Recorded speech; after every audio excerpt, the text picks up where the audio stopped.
subscribe to Mufti Tariq Online and press the bell icon for more videos.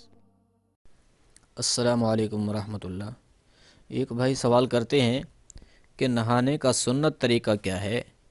ناپاکی کا غسل، جنابت کا غسل کیسے کیا جاتا ہے؟ اس کا صحیح طریقہ کیا ہے؟ دیکھیں، ناپاکی کا غسل، جنابت کے غسل ہو یا حیض و نفاس سے پاک ہونے کا غسل ہو، اس کا صحیح طریقہ کیا ہے؟ اس کو ہم مکمل تفصیل سے آپ کے سامنے بیان کرتے ہیں، ایک ایک جزو کو آپ کے سامنے ڈسکس کر دیتے ہیں۔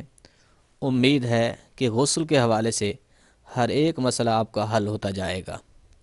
اگر آپ نے ان چیزوں کے حوالے یا ان چیزوں کی ڈیٹیل خود پڑھنی ہو تو اس کے لیے آپ ابو داؤد شریف جلد نمبر 1 صفحہ نمبر 32، فتاوی ہندیہ جلد نمبر 1 صفحہ نمبر 14، فتاوی شامی جلد نمبر 1 صفحہ نمبر 284 میں ان کو پڑھ سکتے ہیں اور دیکھ سکتے ہیں۔ دیکھیں، غسل شروع کرنے سے پہلے اگر آپ جنابت کا غسل کر رہے ہیں اگر آپ جنابت کا غسل کر رہے ہیں تو غسل شروع کرنے سے پہلے پیشاب کر لیں۔ طبی حوالے سے اس کے بہت سارے فوائد ہیں۔ تو پہلے کیا کرنا ہے کہ غسل شروع کرنے سے پہلے پیشاب کرنا ہے۔ پیشاب کرنے کے لیے احتیاط یہ کرنی ہے کہ غسل خانے میں پیشاب ہرگز نہ کریں۔ استنجا خانہ بیت الخلاء میں جا کر پیشاب کریں۔ غسل خانہ میں پیشاب کرنا مکروہ ہے۔ جب پیشاب کر کے آ جائیں تو پھر پاکی کی نیت کریں۔ غسل کرنے کی نیت کیا ہے؟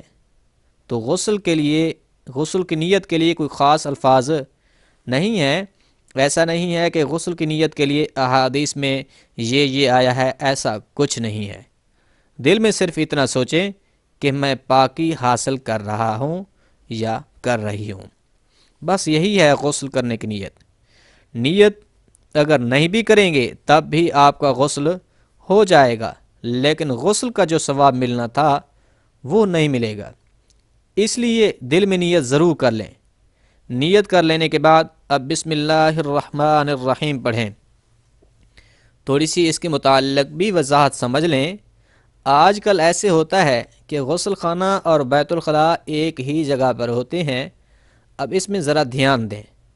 اگر تو بیت الخلاء صاف ہے، بیت الخلاء بالکل صاف ہے، اس میں کوئی گندگی نہیں ہے، کوئی پیخانہ وغیرہ اوپر موجود نہیں ہے، بالکل صاف و شفاف ہے، تو اب آپ بسم اللہ الرحمن الرحیم زبان سے بھی پڑھ سکتے ہیں۔ لیکن اگر تو وہاں گندگی ہے، پیخانہ موجود ہے، صفائی نہیں ہے اور غسل خانہ بھی اسی کی سائیڈ میں ہے، سائیڈ کا مطلب ہے کہ بیت الخلاء اور غسل خانہ کے درمیان کوئی دیوار وغیرہ حائل نہیں ہے، بیچ میں کوئی پردہ وغیرہ یا کوئی آڑ بھی نہیں ہے، دونوں ایک ہی جگہ پر ہیں، دونوں کا روم ایک ہی ہے، تو ایسی صورت میں اگر گندگی ہے تو بسم اللہ الرحمن الرحیم زبان سے ہرگز نہ پڑھیں، بس دل میں زبان ہلائے بغیر بسم اللہ پڑھ لیں۔ اس کے بعد دونوں ہاتھ گٹوں تک دھو لیں۔ اگر پانی کسی ٹب وغیرہ میں موجود ہے تو کسی چھوٹے برتن میں پانی لے کر ٹب سے باہر ہاتھ دھوئیں، اس بڑے برتن میں ہاتھ ڈال کر بالکل نہ دھوئیں۔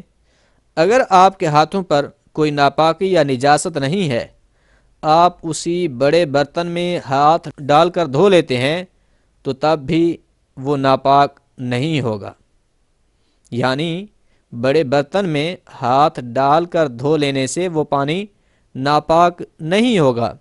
یہ یاد رکھیں کہ آپ ناپاک تھے، آپ نے کسی پانی کو چھو لیا تو آپ کے چھونے سے وہ پانی ناپاک نہیں ہوتا۔ تو اسی طرح اگر بڑے برتن میں آپ کا ہاتھ گر جاتا ہے یا آپ ہاتھ اس میں ڈال دیتے ہیں تو وہ پانی ناپاک نہیں ہوتا، لیکن بہتر یہ ہے کہ شک و شبہ سے بچنے کے لیے کسی چھوٹے سے برتن میں پانی لا کر ہاتھوں کو دھوئیے۔ اس کے بعد جہاں جہاں نجاست لگی ہو اس کو اچھے طریقے سے دھوئیں، پھر اس کے بعد مکمل وضو کریں۔ وضو میں بھی دعائیں پڑھنے کا مسئلہ وہی ہے کہ اگر تو بیت الخلاء صاف ہے تب تو زبان ہلا کر پڑھ سکتے ہیں، لیکن اگر صفائی نہیں ہے تو پھر دل میں پڑھتے رہیں، یا صرف غسل خانہ ہے ساتھ میں بیت الخلاء نہیں ہے تو ایسی صورت میں پھر وضو کی دعائیں بھی پڑھ سکتے ہیں۔ تو غسل کے لیے الگ سے کوئی دعا نہیں ہے۔ اور اب ہوتا یہ ہے کہ بعض علاقوں میں یہ سمجھا جاتا ہے کہ غسل سے پاک ہونے کے لیے کلمہ پڑھنا یا کچھ پڑھ کر پانی پر دم کرنا ضروری ہوتا ہے۔ تو یاد رکھیں، غسل سے پہلے کلمہ پڑھنا یا کچھ پڑھ کر پانی پر دم کرنا ایسا کچھ بھی نہیں ہے، یہ سب غلط باتیں ہیں۔ غسل سے پہلے کوئی دعا ہو ایسا کچھ بھی نہیں ہے۔ وضو کے دوران کلی اچھی طرح سے کریں، غرغرہ بھی کر لیں، اس کے بعد ناک میں پانی ڈالیں، وہ بھی اچھی طرح سے پانی ڈالیں تاکہ پانی کا اثر ناک کی نرم ہڈی تک پہنچ جائے۔ وضو کے دوران پاؤں دھونے کے متعلق یہ ہے کہ جہاں آپ غسل کر رہے ہیں اگر تو وہاں پانی جمع ہو رہا ہے تب تو پاؤں دھونے کی ضرورت نہیں ہے، غسل مکمل کر لینے کے بعد پاؤں دھو لیں۔ اور اگر وہ ایسی جگہ ہے، اونچی جگہ ہے کہ پانی جمع نہیں ہو رہا، پانی ٹھہر نہیں رہا بلکہ تازہ پانی نالی میں جا رہا ہے تو تب پاؤں بھی وضو کرتے وقت دھو لیں، بہتر ہے۔ اب وضو مکمل کر لینے کے بعد دائیں کندھے پر کسی برتن میں پانی لے کر ڈالیے، اس کے بعد بائیں کندھے پر 3 مرتبہ پانی ڈالیں، پھر سر پر 3 مرتبہ پانی ڈال لیں۔ ایسے بھی کر سکتے ہیں کہ پہلے سر پر پانی ڈالیں پھر دائیں کندھے پر، اس کے بعد بائیں کندھے پر پانی ڈالیں، دونوں طریقوں میں سے کسی پر بھی عمل کر سکتے ہیں۔ اس کے بعد جسم کو اچھی طرح سے رگڑیے، جسم کے ایک ایک حصہ پر پانی ملیے۔ اس میں ایک بات دھیان سے سنیے اور اس پر سختی سے عمل کیجیے کہ غسل میں کم سے کم پانی استعمال میں لائیں، حد سے زیادہ پانی ضائع مت کیجیے، جتنا ضرورت ہو اتنا لیجیے۔ کوشش کیجیے کہ شاور کی جگہ کسی برتن میں ڈال کر استعمال کیجیے۔ پانی برباد کرنے کا بہت سخت گناہ ہے۔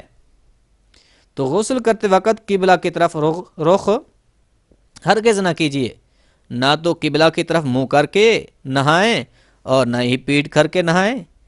اس طرح سے نہائیں گے تو گناہ گار تو نہیں ہوں گے مگر یہ بے ادبی ضرور ہے۔